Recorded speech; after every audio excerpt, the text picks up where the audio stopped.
By now, everyone has already heard and debated from every angle the constitutionally illiterate decision by the Supreme Court in the Birthright Citizenship case. Now, I could go through and rehash all the arguments and point out step by step how the Supreme Court is wrong, why they're wrong, and why there's no argument as to why they're wrong. But the point is, they made that ruling. And in today's environment, the Supreme Court is given more authority than they actually have because politicians are basically spineless.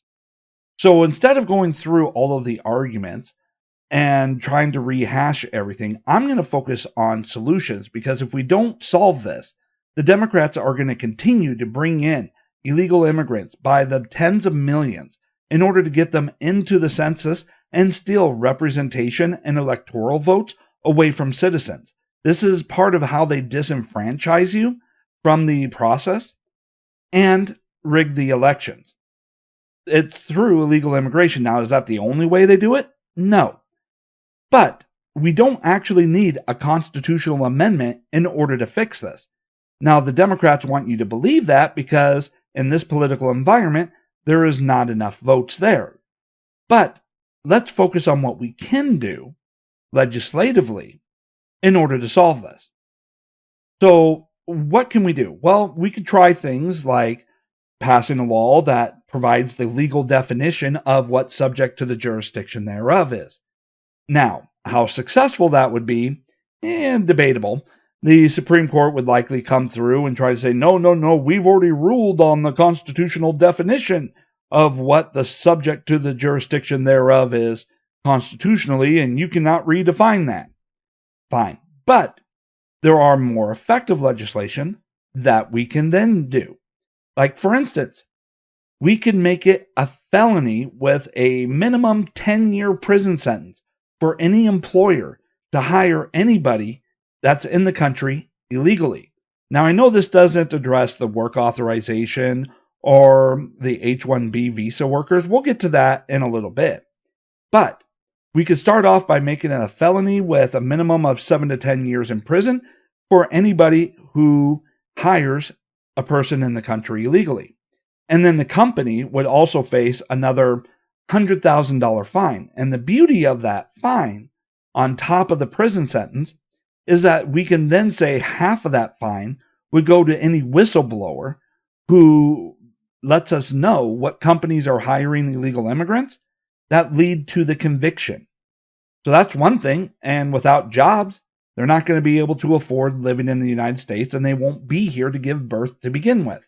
You could also follow that up with legislation that similarly makes it a felony with long prison sentence and a big fine that is given to whistleblowers for anybody who dares rent housing to people in the country illegally.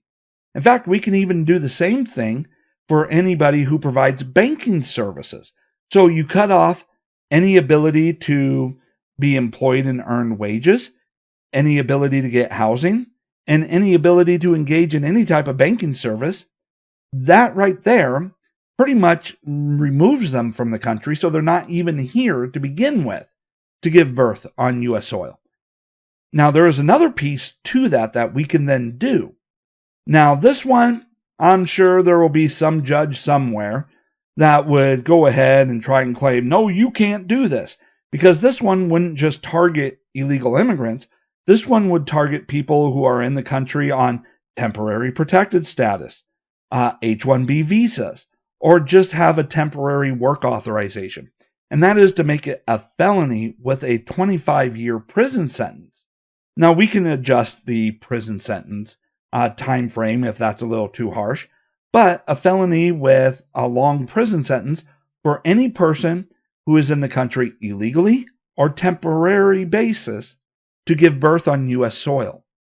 So now, while if they give birth on U.S. soil, under the Supreme Court's ruling, that child would be a U.S. citizen, but that mother would then face felony charges and a long prison sentence.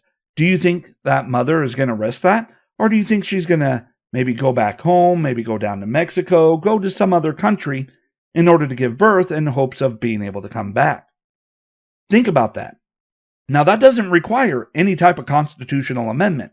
Now, on that whole birth thing, they could try and go, oh, you can't do that. That's a human rights violation. And somehow there's constitutional protection for people that the Constitution doesn't actually cover, which is people in the country illegally who are not citizens or who are not permanent residents.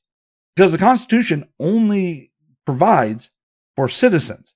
Now we extend that to permanent residents, but people here on a temporary basis, and especially those here illegally, have no constitutional rights. But like I said, that may be a little bit on the extreme side, but it is a possibility. It is something that you can then pass. And what happens?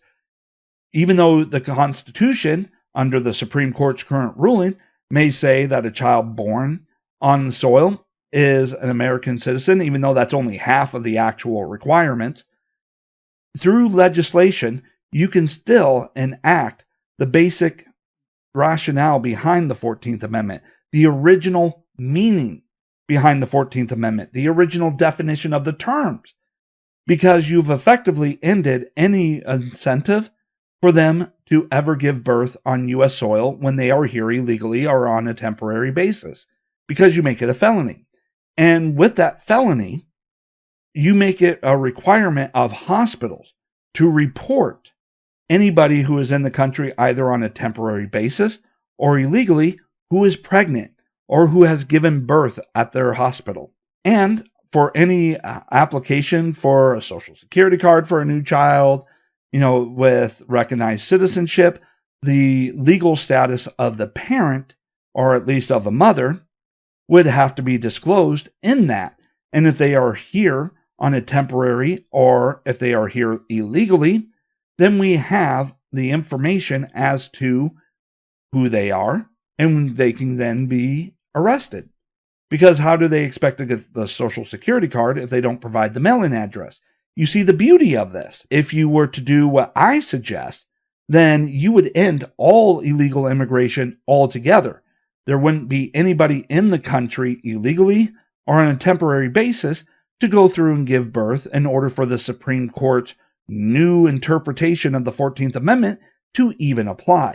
Now, while I could go on forever about how damaging mass migration and illegal immigration has been to the United States and how these solutions would effectively end all of that, the problem is the Republican Party doesn't have the backbone. Even when the Supreme Court, in a rare ruling, actually got something right constitutionally, when it came to the Democrats having gerrymandered districts, special carve-outs for them that were to be guaranteed seats, even though that was ruled unconstitutional, the Republicans, by and large, have done jack about it. Those unconstitutional districts, those districts that are specially carved out to ensure Democrats get more representation than they deserve, are still there. And they're unlikely to be undone prior to this election. And if they can't even go through and do the right thing in the rare instance in which the Supreme Court has gone through and said, yes, you can, then what makes you think that they're going to go ahead and do the right thing to save this country when the Supreme Court has already tried to redefine the Constitution? So let's go ahead and try to get a campaign started. Let's call up every Republican senator and every Republican member of the House and push these solutions, because they're the only solutions that are going to save us.